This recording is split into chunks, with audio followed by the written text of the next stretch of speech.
Welcome to the NWR Mining Resources Series. We're joined by Perennial Global Resources Trust. Perennial Global Resources Trust invests in a range of listed and unlisted companies operating the business of commodity production, commodity investment, or in businesses servicing the commodity production sector.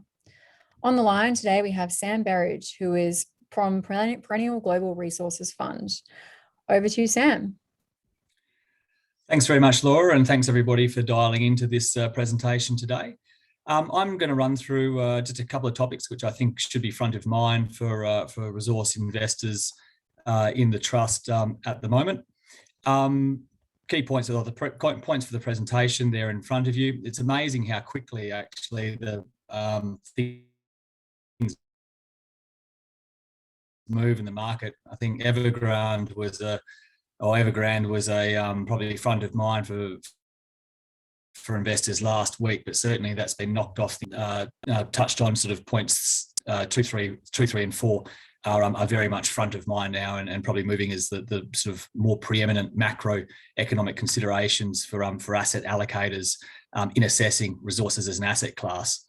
So Evergrande, I think I was going to spend a bit of time on this, but I think it's widely accepted now that it's a non-issue. The Chinese, I think, have got no incentive whatsoever to let this turn into a systemic event. But what is a larger issue for China and I think investors in general is this rising thematic of commodity price and energy-driven inflation. The chart in front of you, you've got Chinese consumer CPI in grey and their producer price inflation in purple, and you can see the producer price inflation is really starting to kick up. And the reason it is kicking up is due to an energy shortage, which has been an issue in China for the last, well, probably a growing issue for the last month or so, but it's just splashed into headlines over the last couple of days, and it's causing inflation. So the chart in front of you now, you can see everything from ferrosilicon to soybean futures have been pushed up due to production restrictions, which are due to energy shortages in China.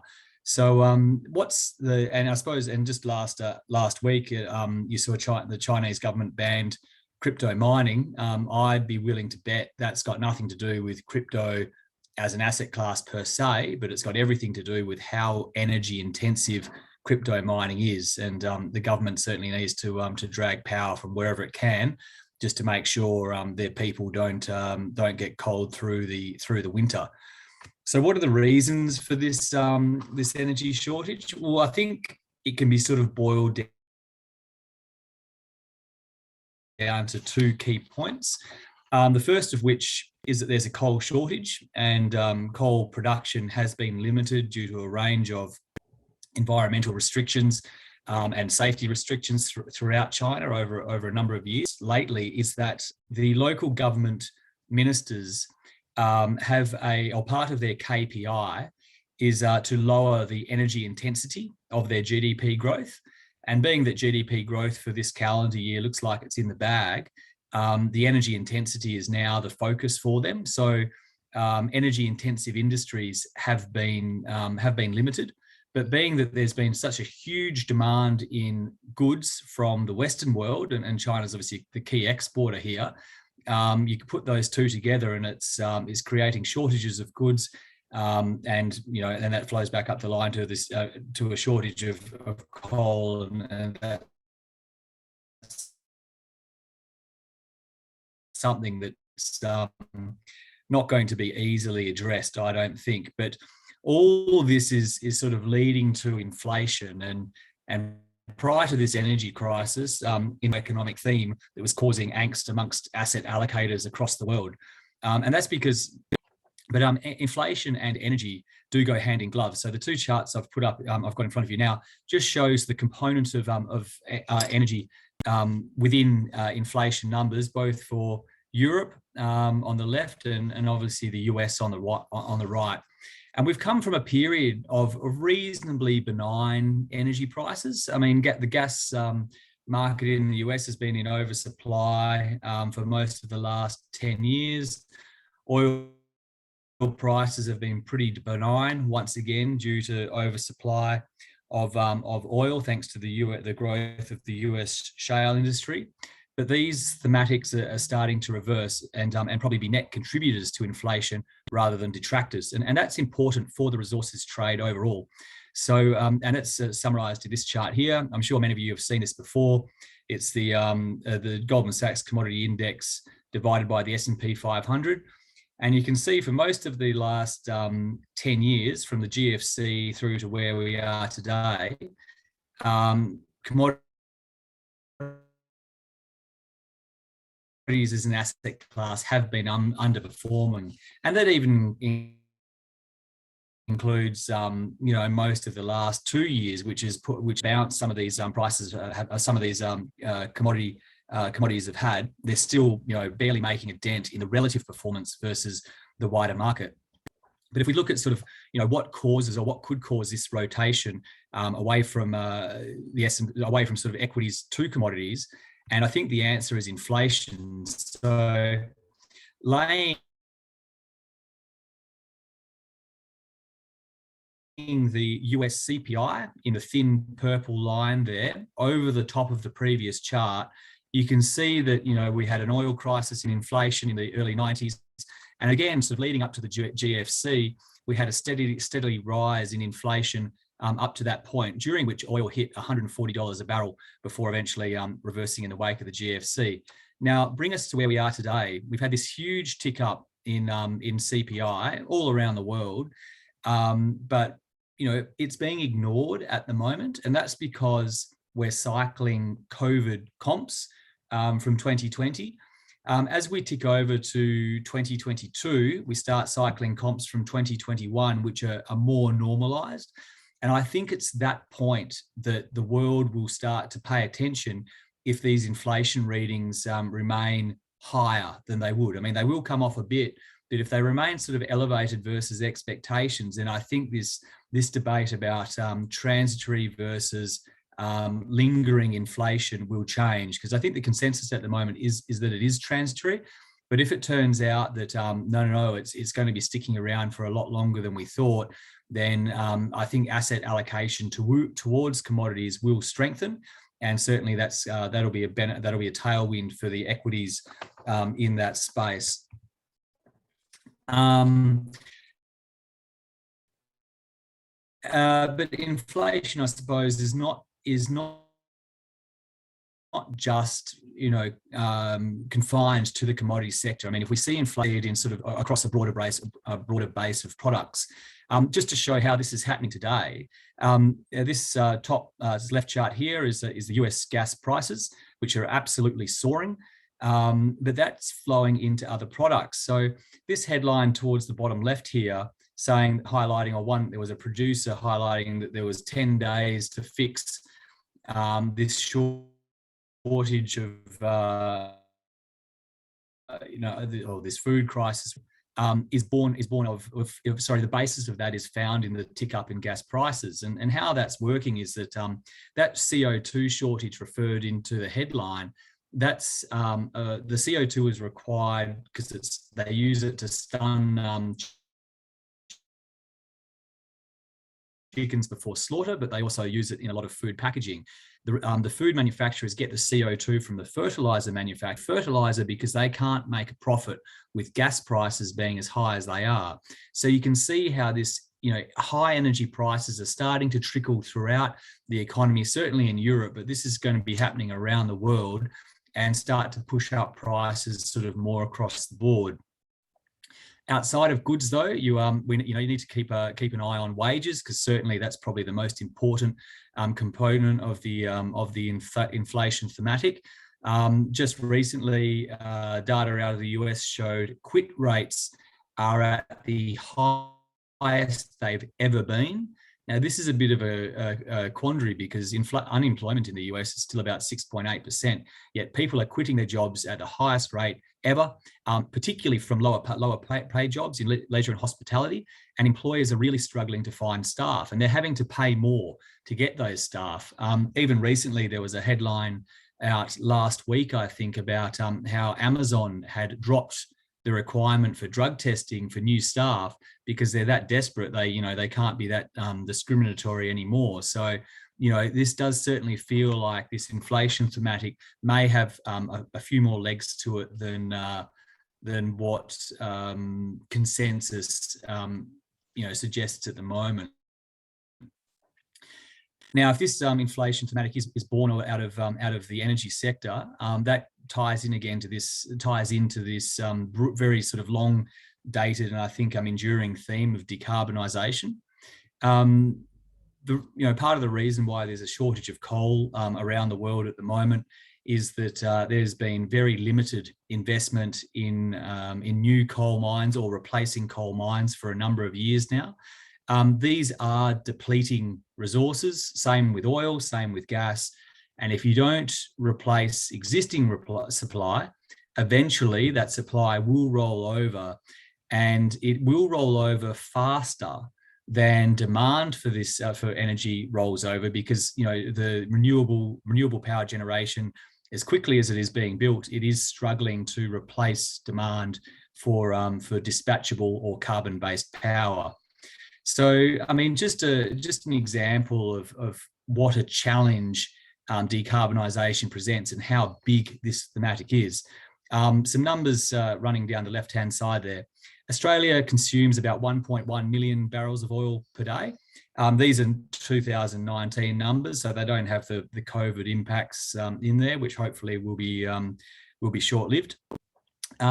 If you convert the conversion from 1 barrel of oil equivalent, you can extract about 1,695 kilowatt hours of electricity out of it. So if Australia itself wanted to go to zero oil, just oil, not zero carbon, just oil, it would require an additional 200,000 gigawatt hours of power from elsewhere, okay? And to put some more numbers around that, that's equivalent to around about 21 Yallourn power stations. Australia at the moment has 19 operating coal-fired power stations across the country. So you'd have to double that to replace all that oil demand, which primarily is from transport. So, and replacing those power stations just in themselves, not doubling the number of them, just replacing of them is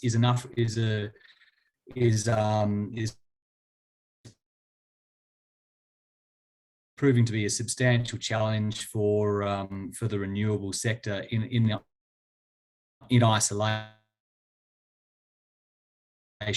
let alone taking market share. Right here speaks to how difficult in Norway. EVs represent the highest proportion of vehicle sales in Norway anywhere in the world. So they're getting up to close to 70% there. Yet in the yellow line here, we have oil consumption, which is pretty much flat. All right, so this seems to be a bit of a contradiction here. I mean, how could this possibly be? Well, the answer is primarily that diesel demand from heavy haulage has been growing, and EVs can't really replace heavy haulage at the moment. So that, and the fact that you've got such a large incumbent body of internal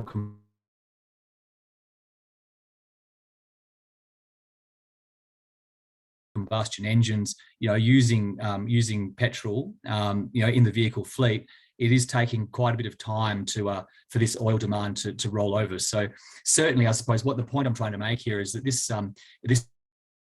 decarbonisation challenge of money that's been thrown at it, the world's going to need a hell of a lot more to start making decent inroads into this space.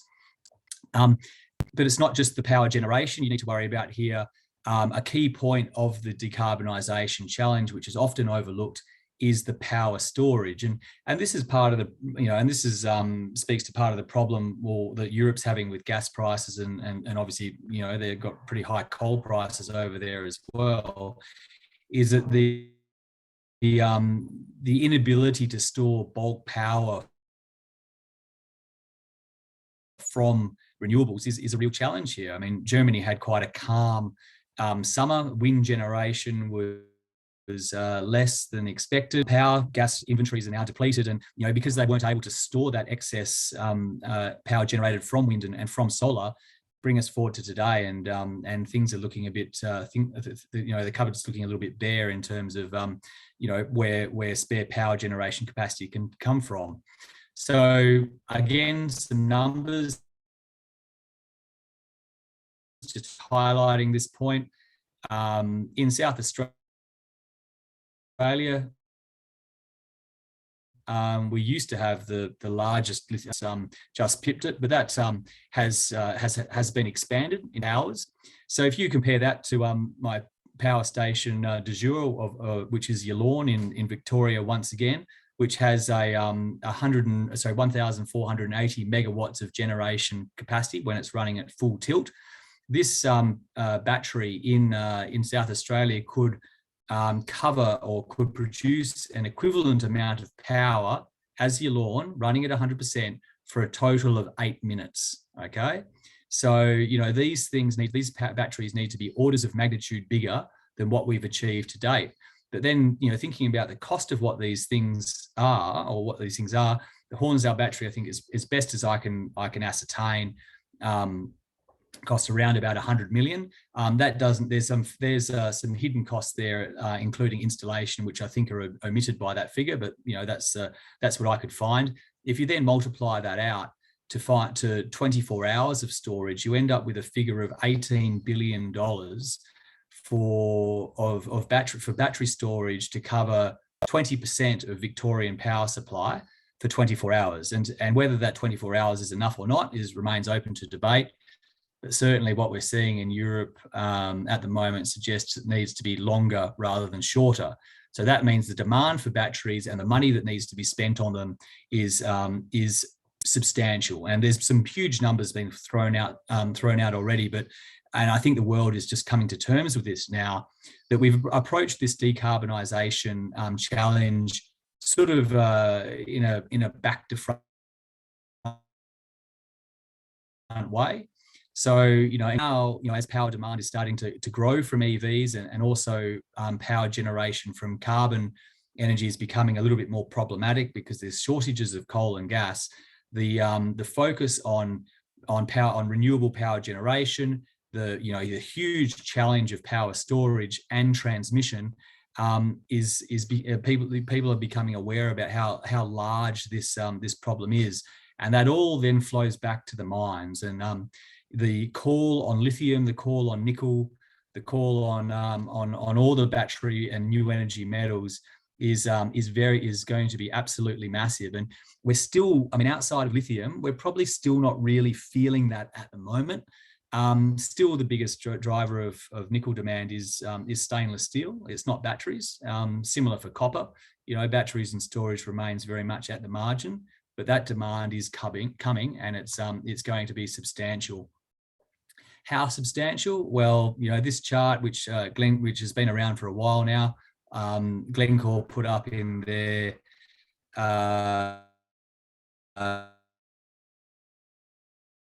result, I think at the half year back in February. In the fine print is the bit that catches my attention, which compares the production through the last cycle from 2010 to 2019. And you compare that to the growth rate required to meet these Paris climate goals. You're looking at double the rate of production growth that's been achieved previously is required going forward, and that's really not going to happen. Other than if you had supportive governments and supportive communities, and if mining was welcomed by people around the world, then it would be a big enough challenge to find the deposits. But as all these headlines highlight, the barriers or the hurdles that miners need to cross and negotiate and get over are becoming higher and higher to bringing new supply on. So I think the odds of meeting those production goals are very the odds are looking sort of very, very challenging. And the outcome of that is probably just not going to happen. To sort of frame this decarbonisation challenge in another way, I think this chart from the Economist sums it up particularly well. This is this red line here is the reduction in CO2 needed each year to stay on track to reach that Paris target. All right, and so in calendar 20, this is what the world achieved thanks to the COVID shutdown. So everybody felt the degree of upheaval that COVID caused. And yes, there was a sharp reduction in air travel and transport and oil use in general, that sort of got slightly ahead of where we needed to be. But we would need to have a drop similar to that one year on year on year, all the way to 2050 to achieve those climate goals. And I think any rational person would come to the view that that's simply not going to happen, due to one of the economic disruption it's going to cause, due to the technology we have available at the moment, and the materials demand for those renewable technologies and battery storage technologies, which I was speaking to in the previous slide. One outcome of the current energy shortage, which may help to address some of those issues, is nuclear. And I'm being quite sort of disillusioned that nuclear hasn't been really given a seat at the table in terms of the decarbonisation solutions, particularly not in the Western world. But when you have a look at the materials intensity of nuclear than equivalent wind or hydro, or it needs to be considered. Also, it is dispatchable power. It doesn't need storage, which is not included in these numbers either, which makes it even more appealing to pursue. And I think perhaps it will get a fairer hearing as time goes on. So that's a bit of a backdrop to the big thematics driving prices. I do think that this decarbonisation thematic is going to be with us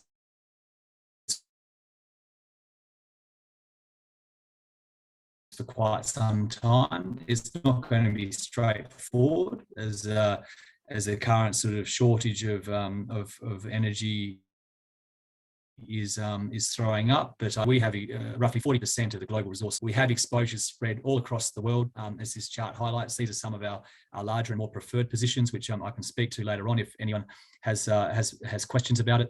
But by and large, this is the key driver of our portfolio at the moment. Performance to date has been quite strong. We're sitting at about 112% since inception, which has been about 18 months ago. And certainly now that iron ore's rolled over, the relative performance of the portfolio is looking quite rosy versus the index. So we did sell out of iron ore, sort of quite a few months before it actually did roll over. So it was hurting us for a little while, but that relative underperformance has all been caught up in the last month or so, and seems to be continuing so far in September. So that brings me to the end of the presentation. I have gone things through sort of some of these issues at a reasonable high level, but certainly, if you provide a little bit more colour as people require. Thanks so much, Sam. And we were having a couple of technical difficulties there, and you were lagging at times. I think we could make sense of what you were saying. But if people couldn't that are on the call, please do shoot through your questions, and Sam will obviously be happy to clarify. We've had a couple of questions that have come through on the topics we're speaking about. Obviously, decarbonisation is a massive theme in your portfolio. We'd like to drill a little bit deeper into some of the other things. So you've been positioned for the EV theme for a while, Sam. Is this theme unfolding as you had expected or faster? It's probably moving a little bit faster, if anything. The adoption of EVs it certainly seems to be accelerating. The assumptions by the various brokers on EV penetration have been forecast higher again and again and again over the last 12 months. And I think, whilst things like sort of the lithium price is probably run so hard, it might start to run into a few headwinds now in terms of, its implication for the cost of batteries and what the automotive manufacturers are prepared to pay. Certainly for the rest of the EV or battery exposed metals, these tailwinds of EV demand are certainly very strong, and then the subsequent tailwinds of wider energy storage are yet to even really start. Do you have any exposure to cobalt in your portfolio? Primarily through neometals. So for those not familiar, neometals are a reasonable way down the track of starting a lithium battery recycling facility in Germany. They're in JV with a large German engineering firm, and the demonstration plant is just going through wet commissioning at the moment. As part of that recycling process, they will recover cobalt as part of it, along with nickel, copper, and I think lithium. So that's probably the primary means of exposure. We'd like to stay within reasonably safe, recognised mining or developed economy type jurisdictions. So most of cobalt comes out of the DRC. It's probably a little bit too racy for us. So yeah, happy to stick with neometals as our primary means of cobalt exposure for the moment. Someone has sent through a question saying they missed the slide about your portfolio, and they just wanted a recap around what percentage is in energy metals, and are the best opportunities necessarily on the ASX in your view? So decarbonisation and energy metals would cover 40% of the portfolio at present. And it's probably grown a little bit since that was as at the end of August. It's probably grown a little bit since then because some of those stocks have been outperforming. Within that sector, I think stocks of greatest interest at this point in time would include FYI Resources. Reason being is they've been in back and forth negotiations with Alcoa regarding a JV for commercialisation of their high purity alumina process and a facility to be built in Kwinana. I'm reasonably certain that we will see a deal and it will go ahead. If FYI are able to negotiate a deal such that a partial sell down of their project covers their cost of capex, you end up raised then, and then the per share exposure to just their remaining, and I guess 50%, it might be more, it might be less, I don't know, but assuming they sell down circa 50%, their share of earnings from that plant will be north of $200 million per annum going forward. And this is a company with a market cap, I think, of sitting around sort of $350 million per annum today. So certainly, I think some of these newer, more boutique industrial metals, which are growing very strongly, has the potential to turn into quite decent sized companies. And I think FYI should be the next one off the list off the production line in terms of that growth. And we noted that you reduced your exposures to precious metals last year, which proved a good move, obviously. But what do you expect from gold and silver from here? Is it time to get back in? I don't think so, not yet. I mean, we maintain a modest position in gold due to stock specific reasons, but primarily, I suppose. The broader picture for gold is that you want to see, or for gold to start to do well from here in the cycle, I think you need to see inflation ticking up a little bit faster and harder than what it is at the moment. So for the time being, inflation at a CPI level is, if you try and back out the COVID impacts from it, it's not getting too carried away. But as I sort of mentioned in the talk, if we get to sort of into calendar 22 and these inflation readings are remaining stubbornly high, I think you will start to see, you'll start to see gold start to move up a little bit, assuming that the US interest rates and whatnot, only go up so far. And I think they can only go up so far because, the world is full of debt. So under a scenario where inflation is rising faster than what US rates are rising, then that means negative real rates, and that's positive for gold. Good summary there. Thanks, Sam. We've got one final question for you around uranium. So it's obviously been a really hot topic recently. Do you feel like it's overdone, or in your view, does it have more potential, more upside over the near term? I don't think it's overdone. I mean, I think it's rallied incredibly quickly in a short space of time. So, when that happens, you usually would expect to see the price take a little bit of a breather for a while and consolidate. But the supply and demand, outlook for uranium's, is pretty well understood. Markets are in deficit. Prices are too low. Not even despite the running prices that we've had, uranium prices that we've had. I don't think any of the companies are considering bringing on production at anywhere near this level. They'd needs to see something substantially higher. I think the one question mark for uranium, though, and which needs to be answered before you see these utilities stepping into the market and competing with Sprott and others to secure supply, is just the viability of nuclear as a source of power generation in the US. So they have a few problems over there in that, because you have such large swings in renewable generation, sometimes it can force the power price to be actually negative. Now, the nuclear power plants can't ramp up and ramp down generation that quickly. So every now and again, they're forced to accept negative power prices.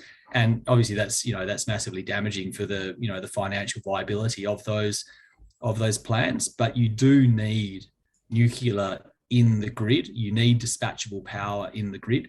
So I think if there was some legislation from the US which protected the nuclear industry from such volatile moves in power prices, particularly when they go negative, then I think that would be massively bullish for the uranium outlook, because we'd start to see these utilities get a little bit more confidence in their financial viability and start to restock accordingly.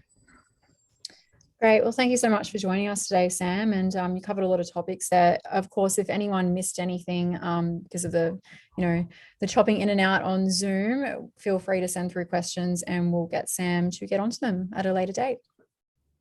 No worries. Thanks very much, Laura. Thank you. Thank you. Bye.